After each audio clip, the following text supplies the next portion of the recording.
Cut off at 80 ounces on the pound. Sure. 20. Everybody's got COVID again. Not me. I've tested so many times the last 3 days.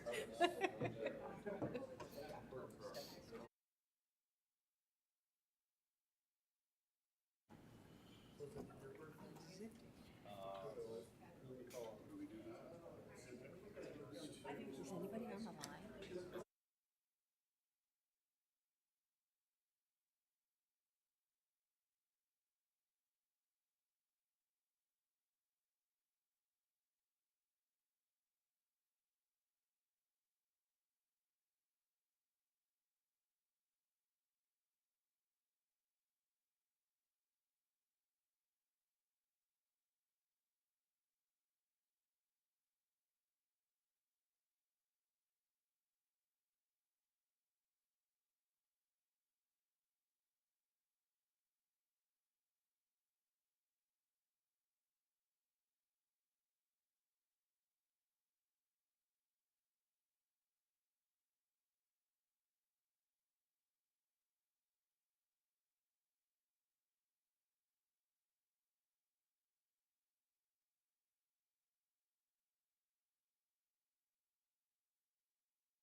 is now joining.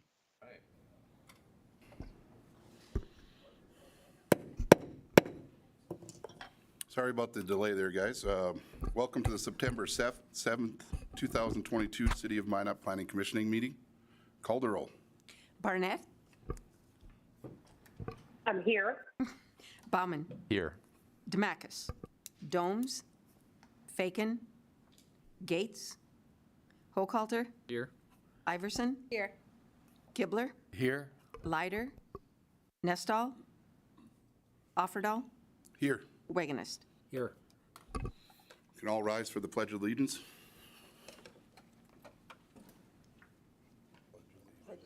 To the flag of the United States of America, and to the republic for which it stands, one nation, under God, indivisible, with liberty and justice for all.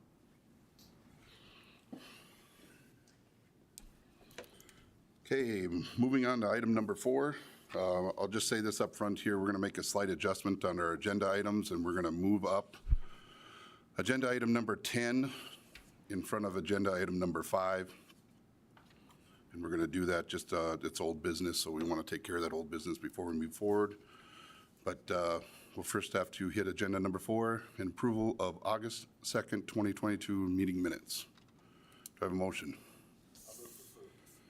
Motion to approve by Commissioner Kibler, I will second. seconded by Commissioner Iverson. Call the roll. Barnett, Yes. Bauman, Yes. Hochhalter, Yes. Iverson, Yes. Kibler, Yes. Offerdahl, Yes. Wagonist. Yes. And then I did skip a little step there. Was there any discussion on the old minutes there?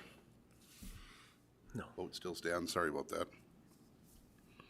Okay, moving on to item number 10, which we just moved forward. Agenda item number 10 is continuation of a public hearing request by the Planning Division of the City of Minot to initiate the revocation of 2 conditional use permits permitted via resolutions 3594 and 3712 due to nonconformance with requisite conditions. The legal description for the property is Outlock 37, northeast quarter of the southwest quarter and the northwest quarter of the southeast quarter of section 29, township 155 north, range 82 west. Property is addressed as 1820 Highway 2 bypass east. So with that, I'll turn it over to staff for the kind of findings of facts. Thank you, Chairman Offerdahl, members of the commission. So what I'll do is, since it's the public hearing component of this is still open, I'll just give a brief update, status update with some different pictures, and then provide you staff's revised recommendation based on the revised status, and then you can let other members of the public speak if they so choose. So with regard to the update, you can see the landscaping and paving, fencing, everything is in place here as well. So last month's photos, there was numerous vehicles. They've completed this up, cleared it out.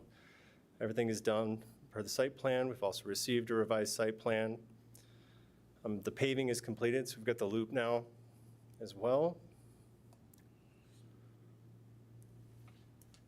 As I mentioned, we received the revised landscape plan, and then you'll recall the spill prevention control and countermeasure plan was received, reviewed by city staff, and approved. It'll get signed off for by their consultant engineer once the work is completed, which is planned for this week.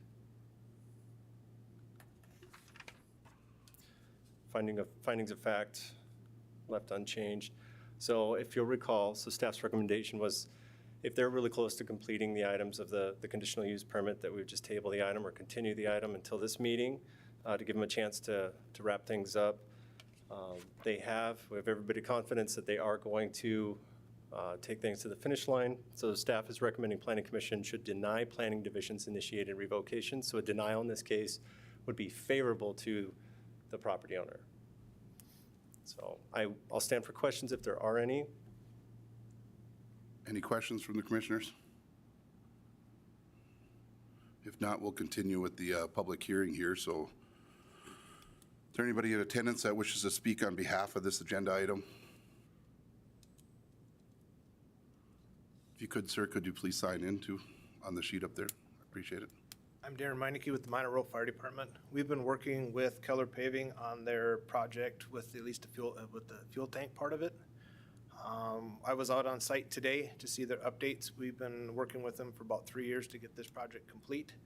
They are just about done as far as our recommendations are, so we have no problems with them completing the project, so we're not standing in the way for anything. Okay. Like just about done is, what percentage are we talking? Like I would just a say few minor things? 99%. We're waiting for a couple of fittings to come in for the breakaway on their nozzles, and then they have a couple caps left to do on their vehicle impact protection. The majority of them are in place. There's some that came up a little short. They're in manufacture right now. So we are confident that they will complete the project. Okay. Any other questions? Appreciate your comment, sir. Anybody? Well, go ahead, Commissioner. If I may, just to confirm, you're looking for a denial of the revocation. Yes, Chairman Offerdahl, Commissioner Kibler, that's correct. So a denial of the revocation is actually favorable to the property owner in this case. Nothing prohibits us from initiating revocation should they become out of compliance with the conditions of the respective conditional use permit in the future. So it's not necessarily a permanent thing. We can bring this back up if there's issues that arise that are relevant to the conditional use permit. So once again, anybody in attendance wishing to speak on behalf of this agenda item? Anybody that wishes to speak in opposition of this agenda item? Okay. With that, we'll close the public hearing. Turn it over to the commissioners. I'll move to deny the Planning Division's initiated revocation. Motion to deny by Commissioner Baumann, Second? seconded by Commissioner Kibler. Any discussion? Questions, discussion? All right, with that, call the roll. Barnett, Yes. Bauman, Yes. Hochhalter, Yes. Iverson, Yes. Kibler, Yes. Offerdahl, Yes. Wagonist. Yes.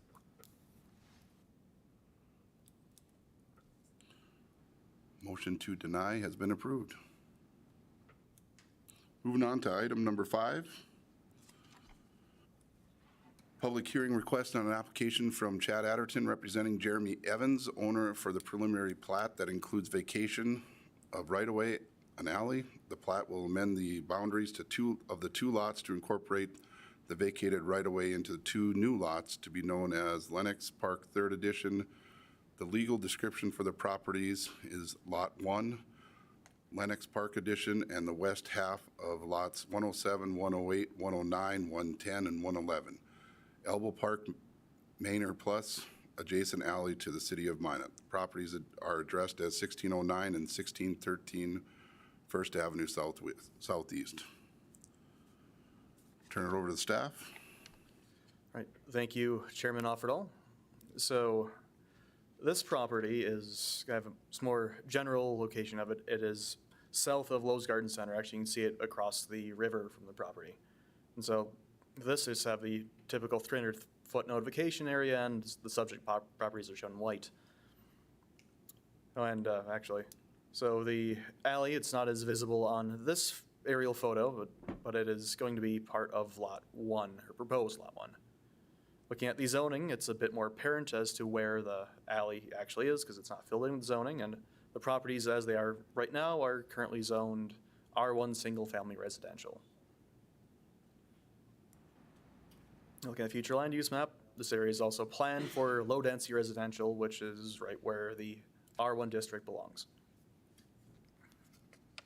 And now here's a copy of the preliminary plat of the Lennox Park 3rd Edition that we're looking at this evening. So in it, you can see that the location of the existing structure that's within the bounds of the proposed plat, the house owned by the property owner. You can see it's going to be a 32-foot setback from the location of the house to the edge of the proposed alley that's going to be absorbed into Lot 1 as part of the subdivision. Now, what's interesting about with this report overall is that as part of our process, we notice, various public agencies, and it's beyond just, city staff. We noticed utility companies, things like that. And one of them actually got back to us with a comment that they have a gas line in the alley currently. And that's going to the next photo. So the yellow line on here represents approximately where the gas line is now. And the red lines are where the proposed lots are going to be. So it's about at the edge of it. But talking with MDU, whose gas line it is, they require a 10-foot easement, centered on, so 5 foot on either side of the existing gas line to be on there. So they can get in there and do maintenance of the actual line if necessary. And so as part of that, we're actually proposing initially, yes, we didn't have any conditions tied to this preliminary plat, but we'll actually be proposing a condition for it. Now, looking at site photos for the property, so on the left-hand side of the screen, you can see the proposed Lot 1 with the dwelling of the property owner. On the right-hand side, there's a nice big vacant space. That's where proposed Lot 2 is going to be. And looking at the photo as well, you can actually see where it was staked out as to where that gas line is. So it's about at the edge of the alley. They had, SRT had gone through the other week and actually staked things out to find where the utilities are for their own purposes. So at the very edge of the driveway there's some stakes, and that looks like that's where that is. So it's actually, it was either a stake or the yellow line in the paint that's on the concrete. So they are right there, and the applicant, at least last time I spoke to him, he was amenable to putting an easement over the gas line. Now looking at the findings of facts, like I said, it was zone is R1, it's low density on the future land use map. It met all our it met all of our bulk requirements to remain R1, and it met all of the requirements in the zoning ordinance to actually go through the subdivision process like this. And as the Planning Commission, you guys do have the authority to recommend approval or denial of the preliminary plat. So what are we recommending overall? Planning staff is recommending that the commission adopt our findings of fact to recommend approval of the major subdivision preliminary plat, subject to the following condition: that a 10-foot utility easement be placed over the center line of the existing gas line that runs through the alley that is being vacated. And I will stand for any questions. I have one quick question here. Can we go back to that picture with the stake and the yellow lines? Sure. So if the stake is SRT's and the yellow line is MDU, does SRT have an easement of 10 foot too? Or are we just basing it just on the gas line to go 5 feet on either side? So, Chairman Offal, I guess you should clarify that I'm not offhand sure what specifically that's the stake represent. That could have been an existing property corner for the alley. Okay. But I do believe that the yellow line is actually the gas line itself. And I would agree with you. Yeah. Any other questions for staff from the commissioners? Okay. Thank you. That will open the public hearing. Is there anybody in attendance that wishes to speak on behalf of this agenda item? Anybody want to speak on behalf? Anybody want to speak in opposition of this agenda item? Anybody that wants to speak against or for? No? Okay, with that, I'll close the public hearing. Turning over to commissioners.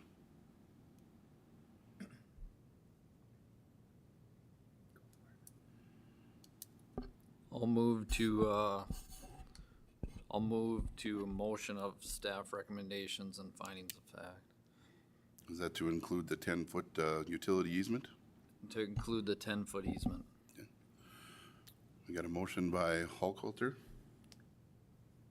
Yeah, I second. seconded by Commissioner Kibler. Any discussion?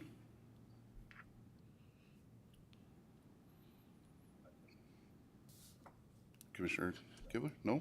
Okay. No discussion. We'll call the roll. Barnett, Yes. Bauman, Yes. Hochhalter, Yes.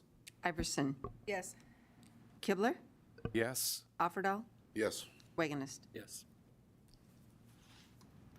Motion carries. Moving on to item number 6. Public hearing request by Steve Eberly representing Fred Bentz on behalf of Capital RV Centers Incorporated to amend the conditional use permit for case number 2021-909-07 to allow for additional building types beyond enclosed warehousing. The legal description for this property is Lot 1, Master Block, second addition to the City of Minot, North Dakota. Property address is 2901 14th Avenue Southwest. Turn it over to staff. Thank you, Chairman Offerdahl, members of the commission. So the subject property is located along 14th Avenue Southwest, just south of Capital RV. The subject property is bound in white and the notification area is bound in teal. The site is the location of the Capital RV overflow storage area that was approved in September 2021. One of the conditions was that any building on site could only be used for enclosed warehousing. This was largely due to the plans of the applicant to not pave the area, as it would primarily be used as the overflow storage area for RVs. Capital RV plans have changed, and they proposed construction of a 5,000 square foot maintenance shop and request that this provision be modified to allow such plans. So the existing zoning of the site is M1 light industrial. Surrounding properties are zoned C2 general commercial, ag, and R1 single family residential, as well as M1. Much of the single family residential area has been acquired as part of the flood control effort and owned by the City of Minot. There are some remnants there, but nonetheless, the nature of the proposed scope of the project is marginal. So the future land use for the property is not designated. This will be addressed as we go through the comprehensive plan update that's currently ongoing. So we'll be filling in these gaps. So seems to be pretty common. We've got a few gaps in the city and in the surrounding areas. So we'll be filling in those. Here are the preliminary plans for the site. So the modifications include paving, parking, and the 5,000 square foot maintenance shop. So they'll be compliant with all codes as part of this project if approved. So here's a photo of the site. As you can see, they've made some modifications. They've got their gravel driveway, gravel surface largely. They've got landscaping that is installed along the property boundary as required. They continue to make improvements and modifications to be compliant with the conditional use permit. So staff finds that the necessary conditions of approval are met with one condition that I'll touch on in just a minute. Planning has the authority to approve or deny the case, and all necessary noticing has been conducted. So staff recommends approval subject to replacing condition number 12, the condition that limited the use of structures on site with the following. So a building is required on site to meet the requirements of section 4.1-7H2, and that particular section requires a building to be located on the same site where open warehousing uses exist. And shall follow all standards for development for the land development ordinance of the City of Minot. The building must be constructed within 3 years of the date of approval of the amended conditional use permit. And so staff will stand for questions. Thank you. Any questions? Commissioner Bowman. Mr. Van Dyke, I'm wondering if you can tell us a little bit, again, just map it out for our brains, the original conditions that we had for this applicant, and then how that would change, so we can kind of compare apples to apples. Absolutely. So I'll bring the site plan up again. It depicted the site very well, and I can point out some of the things that have been adjusted. So previously, there was a 400 square foot structure located on the site versus a 5,000 square foot structure. As you can see in the darker gray from the entryway to the upper left of the screen, that darker gray leading to the building is paving. And so previously there wouldn't have been any paving, so that is a change. Also, there's paved parking, which is required, including one of the stalls will be ADA compliant. So again, falling in line with all the other standards that would apply for a structure like this. And I could clarify the maintenance. A lot of this is that the applicant receives RVs, either trade-ins or new RVs that they outfit and go through inspections process. And this would be the structure that they do that. So as far as changes, I think I've highlighted the majority of them. The landscaping is not depicted here. Landscaping won't change. Landscaping is already installed and won't be removed.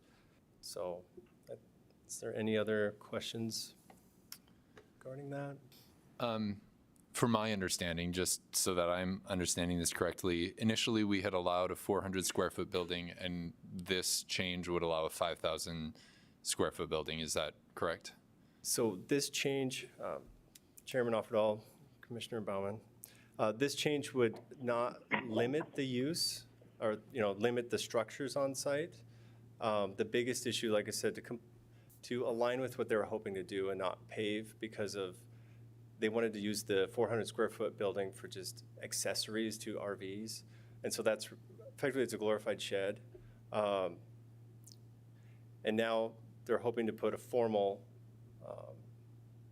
extension of their business there. And therefore they need to be compliant with the rest of the development standards. So since it's a maintenance building, they could add another accessory structure and use it for accessory enclosed warehousing or put up another, allowed or permitted use on site, but they'd have to comply with the development standards. So really, had they originally came in with this proposed use, that condition wouldn't have been included at all. And that's all we're doing is modifying it to allow them to place this particular structure, and so long as they comply with the code and the time frame for erecting the structure.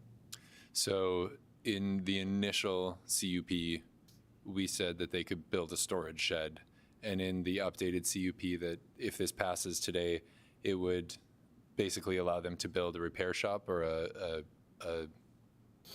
shop. Correct. Okay. Thanks for the clarification. I appreciate that. Any other questions? I have a question. Commissioner Wagner? Mr. Van Dyke, will a simple motion cover this? It's pretty comprehensive. Or do you need it more specific? Chairman Offerdahl, Commissioner Wiganist, you could say alignment with staff's recommendation, including the condition noted by staff. I mean, that's fine. Rather than state it. Any other questions for staff? Not, I'll open the public hearing. Anybody in attendance wishes to speak on behalf of this agenda item? Anybody wish to speak on behalf?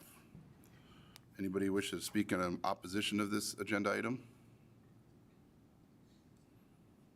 Anybody wishing to speak for or against? Okay.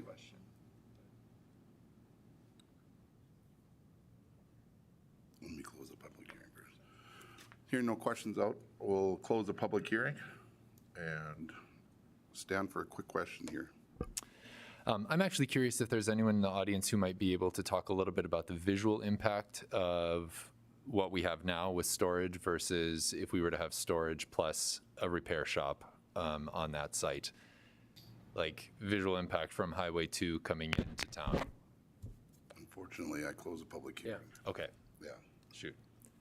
Yeah. Steve Eberly with Ackerman Hold on one Oswald second. here, if Engineering. you could. Do I have to? I already closed the public hearing. closed or done? Yeah. Okay, Unfortunately, yeah. sorry, Steve. I'll make a motion to approve based on staff's finding of fact and recommendations. And I'll second. Motion by Commissioner Wagner and second by Commissioner Kibler. Any discussion? I'm just going to throw it out there.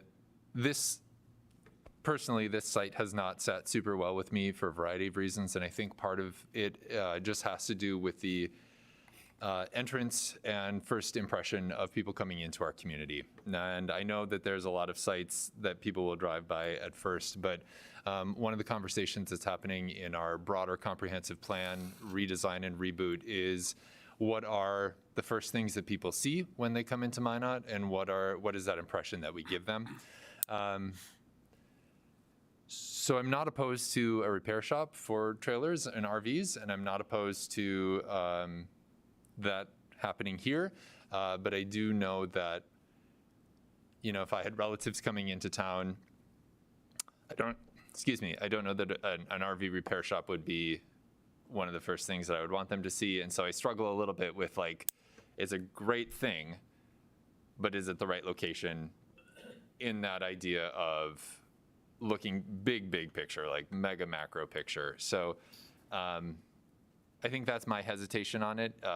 Great idea, absolutely a good thing. I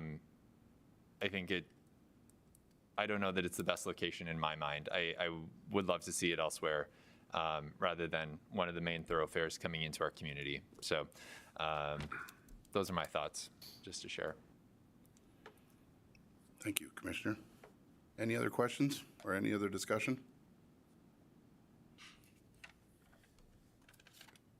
With that, we'll call the roll. Barnett, Yes. Bauman, No. Hochhalter, Yes. Iverson, Yes. Kibler, Yes. Offerdahl, Yes. Wagonist. Yes. Motion approves. Moving on to item number 7.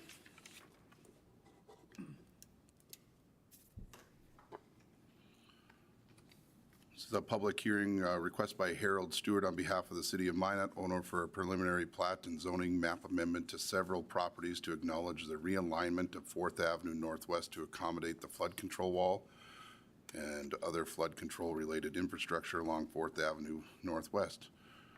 Properties addressed at 100, 106, and 110 4th Avenue Northwest will be consolidated into 2 lots, where one lot is proposed to be zoned RM, medium residential district, and the other is proposed to be zoned P, public district. The RM medium residential district property will encompass the property where the home sweet home dwelling presently resides. All other property is a part of a proposal to be zoned P, public district, for the purpose of flood control or where no flood control infrastructure resides as open space, as where resides as open space. Some properties abut right away where there will no longer exist streets due to the construction of flood control infrastructure.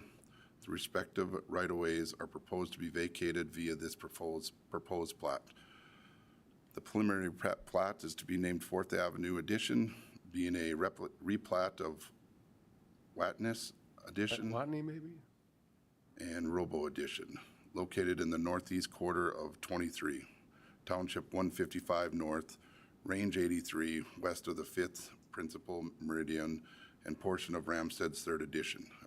A portion of the subdivision on Outlet 6, River Park Addition, a portion of River Park Addition, portion of Forsberg's rearrangement of East 1/2, Block 3 of River Park Addition, a portion of Lakeview subdivision of Blocks 23 and 25, Lakeview Addition, and portion of Rob's Addition, located in the southwest quarter of Section 13, Township 155, North Range 83, west of the 5th Principal Meridian, Oakland Park Addition, Outlot Section 24, 155, 83, Outlot 13, located in the northwest quarter of Section 24, Township 155 North, Range 83 west in the 5th Principal Meridian. A map of this area is provided for reference below. All properties are owned by the City of Minot or Urban Renewal Agency of Minot. No private property is included in this application.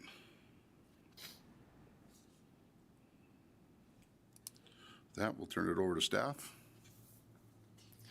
Thank you, Chairman Offerdahl, and members of the commission. To get you a glass of water after that I need a one. glass of water now, yeah.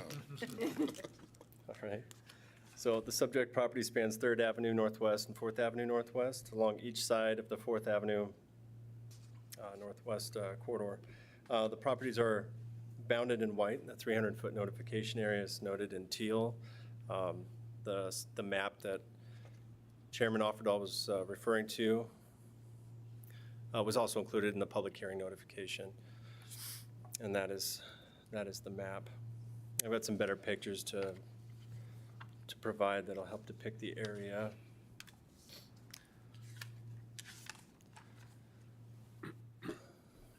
So, let's see here. So I'm going to go back to this here. So this plat, ultimately, it's the product of finalization of phase MI1 of the flood control project. So there previously existed several subdivisions that were impacted by the flood. And now there is a flood wall, realigned 4th Avenue Northwest, that meanders through the area. So I think most of us are very familiar with this part of town and the changes that have occurred. So here is the zoning map. The existing zoning in the area includes C2 general commercial, M1 light industrial, R3B, RM medium density residential. So the affected properties will be rezoned to RM medium density residential, P public district, and then one property, the Home Sweet Home property, will be rezoned to RM medium density residential district in line with the surrounding neighborhood. And so you may recall the Home Sweet Home property was rezoned earlier this year. However, Public Works made some changes to how they'd like to see the affected lots arranged, and to ensure the line between the public use and residential use aligns with their needs, we simply included it in this larger project a second time. So you can rezone a property 1,000,000 times, it's not a big deal. So all of the proposed P public district properties will be utilized as open space for the purpose of flood control. This includes the flood wall, open areas, trees, pathways, etc. Some lots contain flood control pumps and other flood control supporting structures. Future land use for the property is a variety of commercial, residential, and industrial, with the majority being overlaid within the conceptual greenway.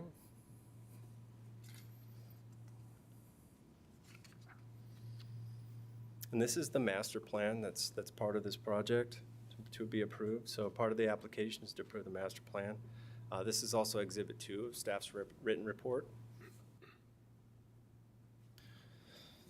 And while this isn't completely up to date, it obviously depicts the area in question largely.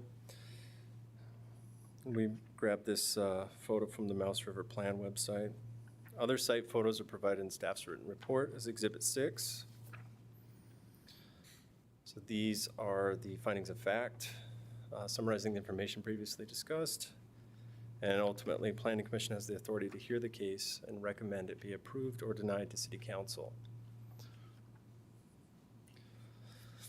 So staff recommends approval with no conditions. And I'll stand for questions. Any questions for the staff? Vice Chair Bauman. Principal Planner Van Dyke, I'm just curious if you can talk us through a little bit about buffer zones, and I just want to make sure that as we move in the direction of having this be public, do the residents that are abutting those public properties, we're providing buffer zones and a little bit of protection buffer, et cetera, from what they had been? Certainly.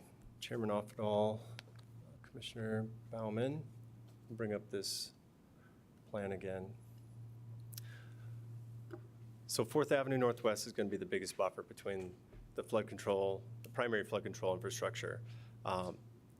Everything north of 4th Avenue Northwest is largely to remain open space. So this is just seeded grass and or trees, so that will act as a buffer. So the use, as far as that goes, is going to be relatively benign. And these areas are remnant pieces of platted lots that were acquired as part of this project, and they're too small to be developed and or they're not able to be developed because of how the properties were acquired, what funds were used to acquire them. So they'll just simply remain open space and act naturally as a buffer to the more intense uses that are on the south side of the road. Okay, thank you. Any other questions for staff?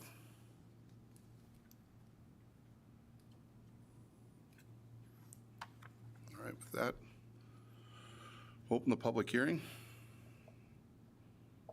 Is there anybody in attendance that wishes to speak on behalf of this agenda item?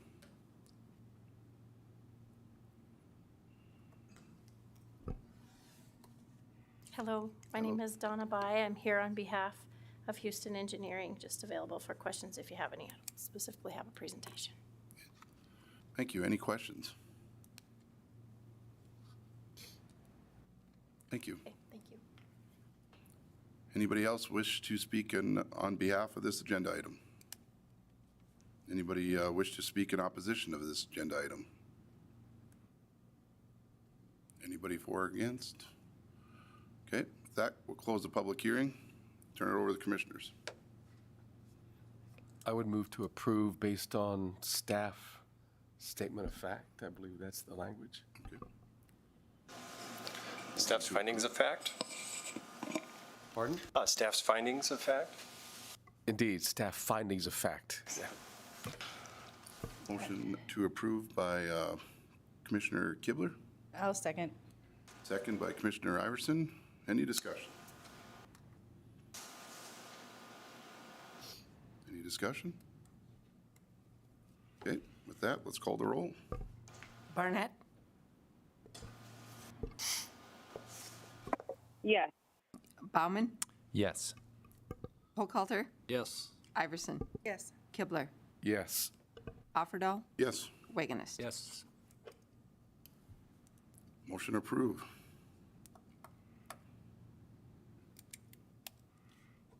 Moving on to item number 8.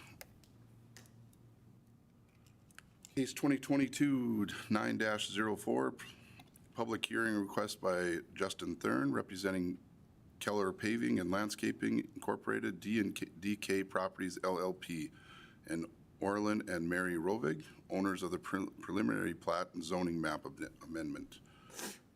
Preliminary plat is known to be as River Bottom Addition, will consolidate multiple lots into 3. The existing zoning of AG, Agricultural District, M1 Light Industrial District, and M2 Heavy Industrial District will be modified as follows. Lot 1 will be M1, Lot 2 will be M2, and Lot 3 will be AG. The legal descriptions for the properties is a portion of Outlot 34, all the outlots 4, 11, 12, Lot A, and Outlot 12, 36, 37 of Section 29, Township 155 North, Range 82 West, Ward County, North Dakota. The properties are addressed as 1820, 1826, 1900 Highway 2 Bypass East, and include additional unaddressed properties.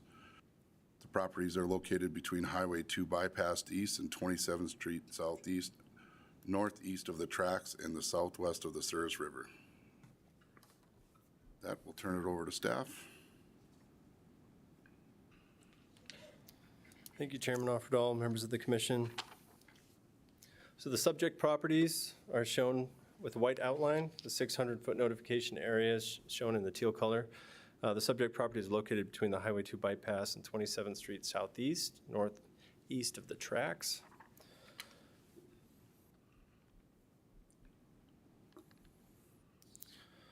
Yes, this site should look a little bit familiar because we just spoke on a different item related to it. The site consists of numerous properties that are proposed to be consolidated into 3. So Lot 1, again, will be M1, Lot 2 will be M2, Lot 3 will remain Ag. The 3 zoning districts already exist, and the applicants propose to modify the boundaries of these districts to align with the proposed plat. So ultimately, we're taking 10, 11, 12 different properties, some much larger than others, and consolidating it into 3 separate lots, and amending the zoning district boundaries to align with what I just stated. And this depicts it well. So that's the zoning, the existing zoning as is. We've got little fragments of even M2 towards the roadway embedded, surrounded by M1. It's kind of a hodgepodge of parcels, and this will help clean up the zoning districts along with the number of properties that are affected by them. So looking at the future land use. So we've got commercial and industrial, so no future land use map amendment was required. So the future land use will likely be modified to be light industrial. Again, it's not adopted or finalized. Ultimately, the commercial triangular piece there does not make much sense with regard to the industrial surrounding it, nor does it align really with the expansion of Keller and commitment to that particular site by an industrial user. So at this point, we're not requiring the modification. In probably 6 months, we'll have a different future land use map that hopefully will be much more commonsensical for today. So here is a site photo looking northwest between lot 1 and 2.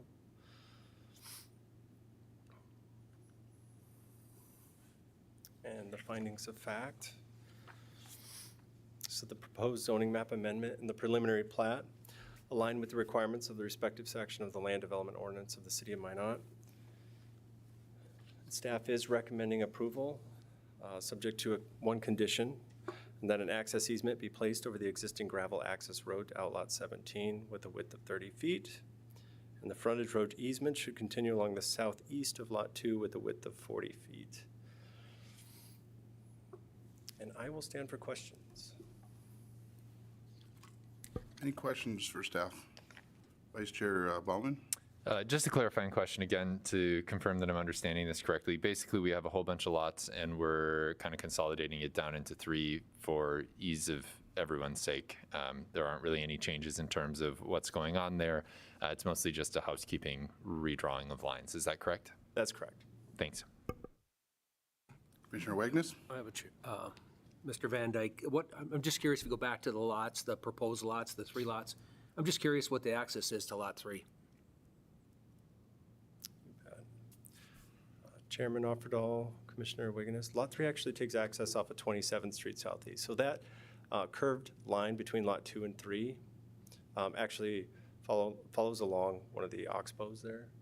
And so that just makes more sense to keep the uses following topography as opposed to having right-angled lines in this case, because the Lot 3 is not going to be able to farm what they're not able to access.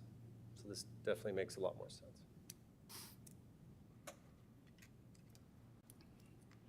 Any other questions for staff? Commissioner Kibler? Yes, just one point of clarification, if I may. When lots are consolidated, do you still need to have an access road for each original part of that consolidation?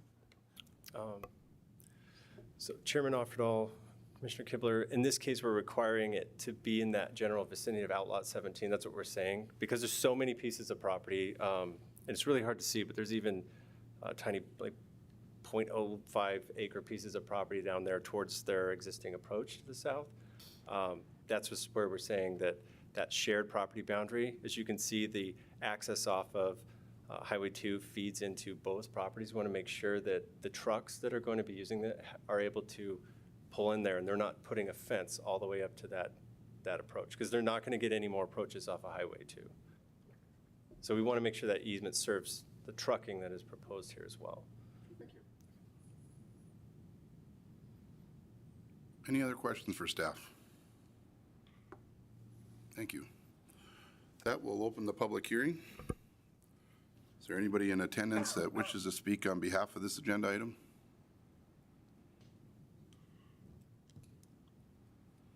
Anybody that wishes to speak on behalf of this agenda item? Is there anybody who wishes to speak in opposition of this agenda item? Anybody wish to speak for or against? Nobody? Okay, with that, we'll close the public hearing and turn it over to the commissioners. I'll make a motion to approve based on staff finding of fact and conditions. I'll second. Motion to approve by Commissioner Wagnes and seconded by Commissioner Bauman. Any discussion? No discussion? Okay. Call the roll. Barnett, Yes. Bauman, Yes. Hochhalter, Yes. Iverson, Yes. Kibler, Yes. Offerdahl, Yes. Wagonist. Yes. All right, motion passes. Moving on to item number 9. Agenda number 9 is a public hearing request by Eric Thremke, owner of a variance of a rear yard setback from 18 feet to 4 feet to accommodate the construction of a detached garage. The legal description for the property is North Minot Addition subdivision of Block 14, Lot 11, Block 2. The property address is 830 University Avenue West. Turn it over to staff. Right, thank you, Chairman Offerdahl. So this property is shown on the photo. This is shown in white. The notification area of 300 feet is shown in teal, and closest landmark to this is, despite it being on University Avenue, is not University Avenue, but instead Little Flower, which is actually shown on the far right-hand side of the photo. Looking at the zoning for some background, this will actually be relevant a bit later, is that the existing zoning is R3B, multiple residence district, which currently follows the RM medium density residential standards. And on the future land use map, the property is currently designated as medium density residential, which for something following our medium density residential standards, that does work. So going into the variance further then, this is the site plan that the applicant had submitted. So on here, he's showing north being south, or down in this case. On here, so north is facing down. He's showing a 24 by 24 garage with a 3-foot setback off of the west property line and a 4-foot setback off of the north property line, so which is at the bottom. And of these, he's requesting that the normal setback of 18 feet from the alleyway be reduced to that 4 feet he's showing in the plan.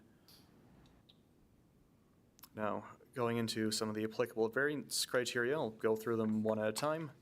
So the first one is that is section 9.1-3G1, which relates to the exceptional shallowness or shape of the specific piece of property, which is, in this case, staff found that wasn't satisfied as, well, it's slightly narrower than the minimum lot width. It is significantly deeper than the minimum lot depth that we have for that district, and which is ultimately more conducive to having it meet the normal 18-foot setback from the alley.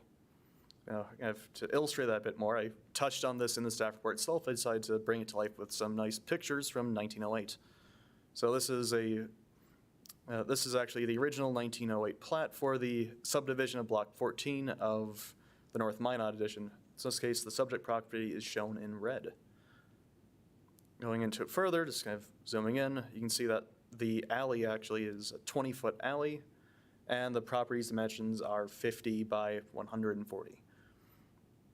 So with that, our normal dimensions for a RM medium density residential property, which also apply to this, would be a 60-foot width for the property and 85 feet in depth.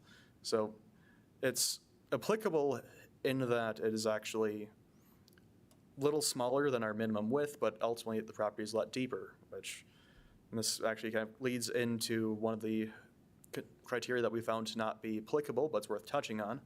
In this case, is that based off, it also doesn't meet our exceptional practical difficulties, which was the third criteria we have. And kind of exploring it a bit further, kind of going to the math of it, measuring from the aerial photo, based with that 140 feet, he has 72 feet from the rear property line to the existing house. And so he met setbacks, the 18-foot back from the alley, and then the 24-foot he actually has for the structure itself, you'll have about a 30 by 50 space between that and the house yet. So there's still plenty of room, and that's why staff didn't find that particular criteria to ultimately be applicable, was that there's still room to do things on the property. Going to the next criteria, this was section 9.1-3G5, which relates to the impact of the variance on the character of the neighborhood and the rights of the surrounding property owners. Staff found this wasn't satisfied as allowing the variance would be in character with the surrounding neighborhood. It may result in the impedance of the alley access to the surrounding property owners.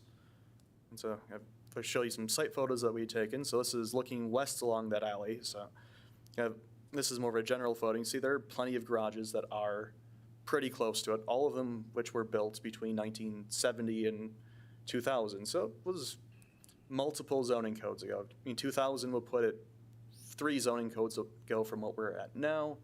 1970s puts it a couple more after that yet.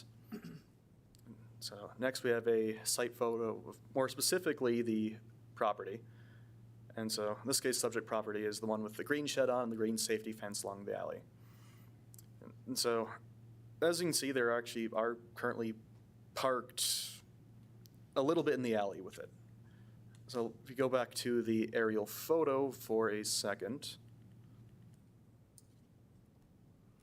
it will be a little hard to see on it, but the cars are parked on that setback, which was 6 feet, actually, for the existing garage on the property to the east.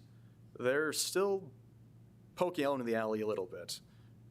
And so staff's concern with actually going and bringing it closer like that is that, let's say they start stacking them to abreast, or a car is actually parked perpendicular to the garage or perpendicular to the alley, they'll be blocking the alley itself, which, with it being a public alley and there being more houses further down, yes, there are some things that are existing, but adding to the non-conforming nature of that wouldn't be in the best interest of the neighbors in the area, because they could just not be able to leave their garages then. They'd be stuck in the alley and they'd have to, call and have something towed, or, just have to find a different route to wherever they're going. Now, for the final criteria, which is section 9.1-3G6, this relates to the variance not being contrary to the comprehensive plan. Staff found this wasn't satisfied, as it would be in conflict with Land Use Goal 2, Policy 2, which is to ensure that developments meet the standards specified in the land use plan and official controls, including the zoning and subdivision ordinances and official maps. And so the approval of this variance would ultimately result in a violation of section 28-21 of the Code of Ordinances, which relates to the site triangle, or having a nice line of sight from your garage or your driveway when you actually try to turn out into the right-of-way. And so this exhibit, which was exhibit 6 from the actual staff report, we have some site triangles that our traffic engineer drew up for me. And so the typical site triangle off an alley, in this case, is a 15 by 20 foot. So it's 15 feet from the down the driveway and 20 feet down the property line when there isn't an actual sidewalk, which is the case with the alley. So if you look at it, by the time it actually got to the property line from the driveway to the west, there's an 11-foot by 15-foot triangle where if anything was in that being violation of the site triangle, they won't be able to have any structure or fence that is over that is over 3 feet in height. And that's to allow, again, someone pulling out of that garage there to be able to see. So where they were posing in their existing site plan, it's going to cause a site triangle issue. And notably, there's also their own site triangle things they'd have to deal with going on the other side of the property to where that other garage is, where there's a trapezoid there that's of a 7 by 15 by 11 size that would also be an obstructed view for them. And so moving on to the findings of fact, it's what I'd gone through. I had found that of note that was different was that the topography, or section 9.1-3G2, wasn't applicable. This is a fairly flat state, and this is a flat part of town. There wasn't topographic grounds in this case.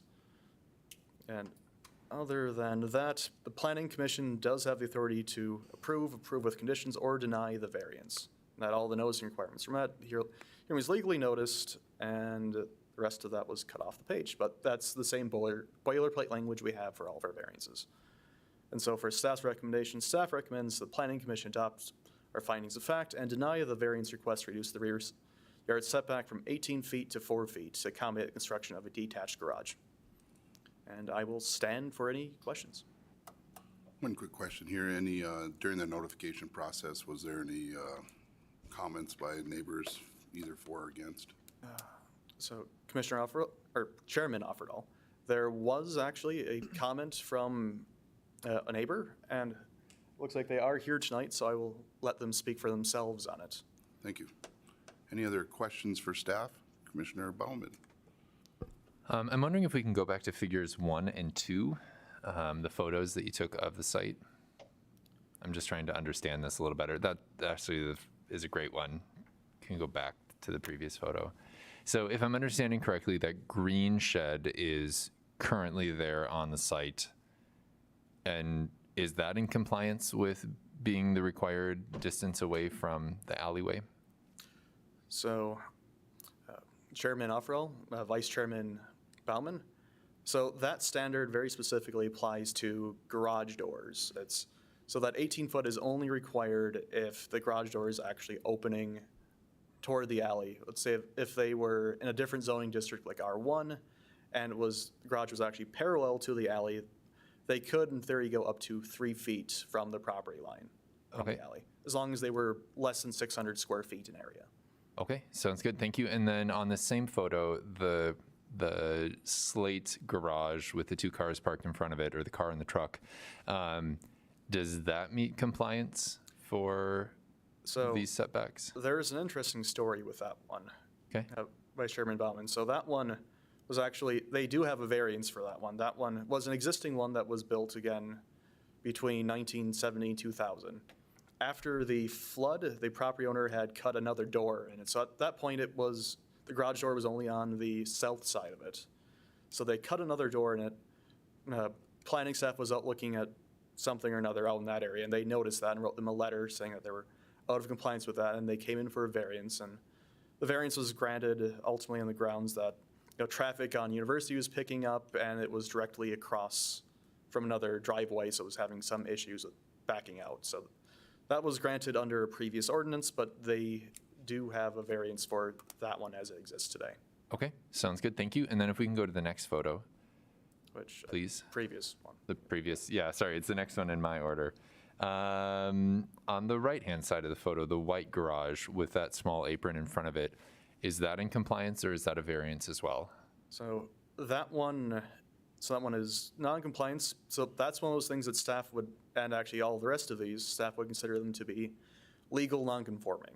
Okay. That means that they were in compliance presumably at the time that they were built, again between 1970 and 2000, and that as ordinances have changed, they can stay as they are today, but if they made overly many modifications to it, some things along those lines, they would have to come into compliance at that time. Thank you. And then in your professional opinion, do you feel like the plan submitted by the applicant for the variance, if enacted, would look and get a similar outcome of those other 3 garages that are on the alleyway with it? In my professional opinion, it would look a lot like what you're seeing in the alley today. And that's actually why staff had found that it would be in character for that area. Okay. Ultimately. Cool. Thank you for that. I appreciate it. Mr. Chairman,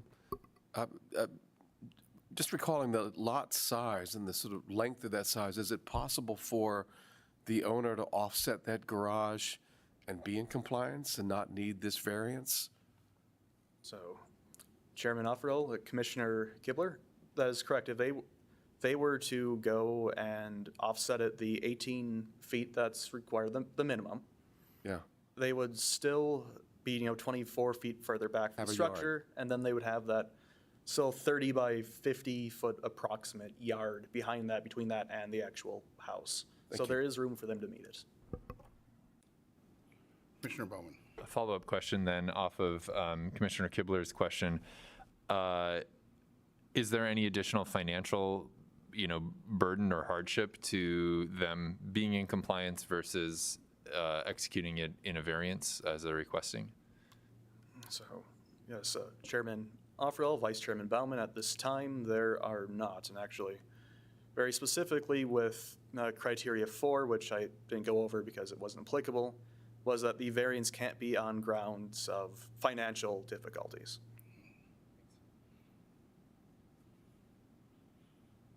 Any other questions for staff? All right, hearing none, we'll open the public hearing. Is there anybody in attendance who wishes to speak on behalf of this agenda item? Anybody on behalf? Anybody who wishes to speak in opposition of this agenda item?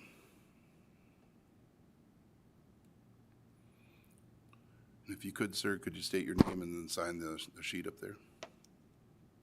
Evening, everyone. Good evening.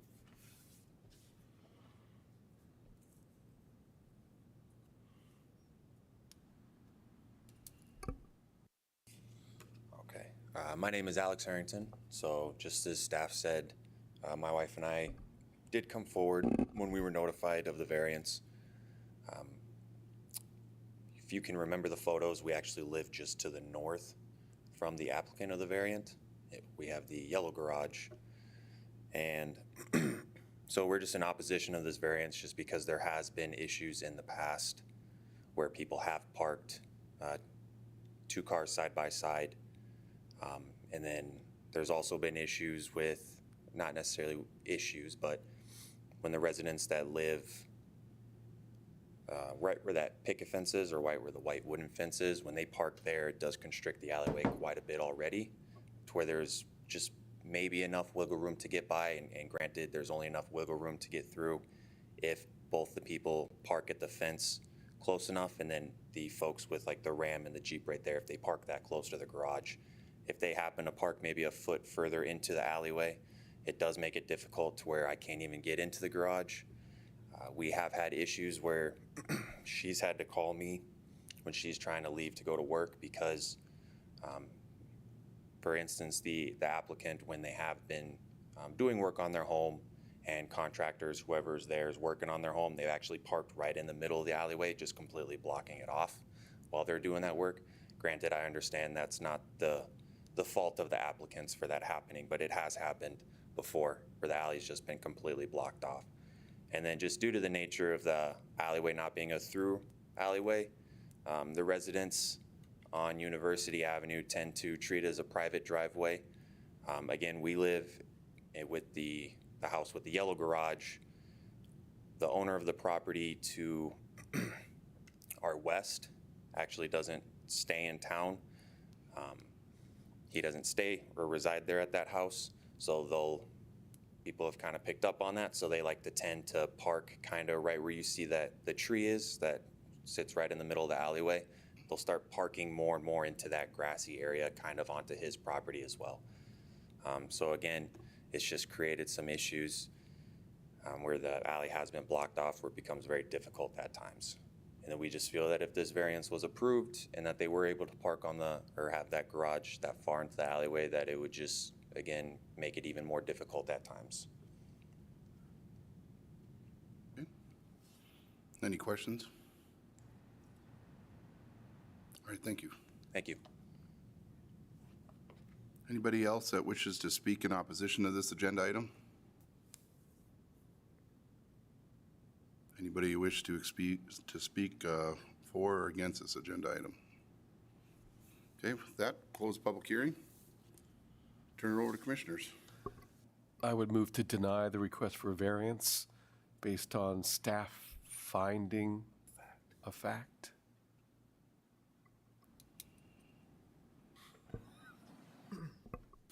So we're going to make a motion to approve the denial. No, to deny. To deny it. The request for the variance. That's what we got. Okay. Right? The request for variance. Yep, And denying. yep, that's correct. To deny the request for a variance based on staff finding of fact. Okay. Motion by Commissioner Kibler, I will second that. second by Commissioner Iverson. Any discussion? Okay, with that, call the roll. Barnett, Yes. Bauman, Yes. Hochhalter, Yes. Iverson, Yes. Kibler, Yes. Offerdahl, Yes. Reganist. Yes. Motion passes. Denial. Okay, with that, we got one more agenda item in other business. We have a short presentation. I'll turn it over to Commissioner, our our Principal Planner, Van Dyke. Thank you, Chairman Offerdahl, members of the commission. It's disappointing news, but our associate planner, Peter Baumgartner, this will be his last planning commission meeting. And we wanted to present him a plaque and appreciation. So Peter, if you want to come up here so you can be on TV or YouTube. So it's a service award for 3 years with the city of Minot. And just thank you so much for your service. It's been great working with you and definitely miss you. Right. Thank you.